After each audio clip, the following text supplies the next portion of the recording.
So as we prepared in our last days to return home, we talked a lot about Ebola and how we were going to be treated when we got home.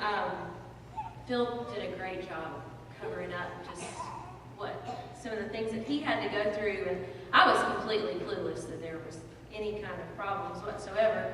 But I'm not going to go into any of that. I'll just tell you that we learned a lot about persecution in the first week or so that we were home.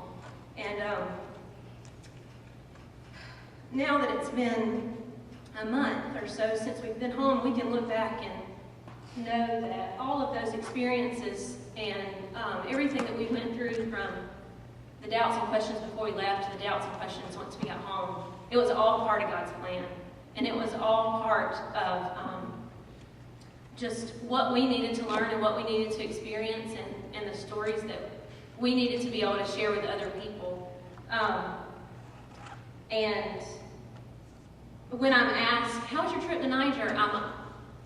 My first response is always, it was great. And I can say, yes, it was great. Yes, I was in a fourth world country, and there were these the sad stories that we have, but we can also come home and say that we know 4 souls were saved while we were there.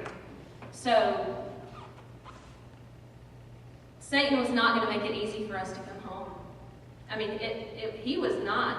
Because we had gone, those 3 little boys at that camp were saved, and Ramantu was saved. And would I do it all again? Yes, in a heartbeat. And would I want to go through the persecution that we went through once we got home? Yes, because I know I will see her face again in heaven. So, my biggest takeaway from this trip is that serving God is supposed to be fun, and it's supposed to be joyful.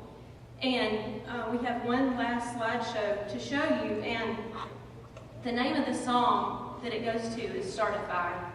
And it's our hope and our prayer that because of our experiences and the things that we have shared tonight, that it will start a fire in some of you, and that you will help the fire that we have going right now to continue. And it is just to get out and serve God and have fun doing it. And it can be anything from volunteering with Save Your Clothes in the back parking lot, to going to Kentucky in the summer, to going to Zimbabwe. I mean, it's from one extreme to another. It's from the back parking lot to other continents in the world.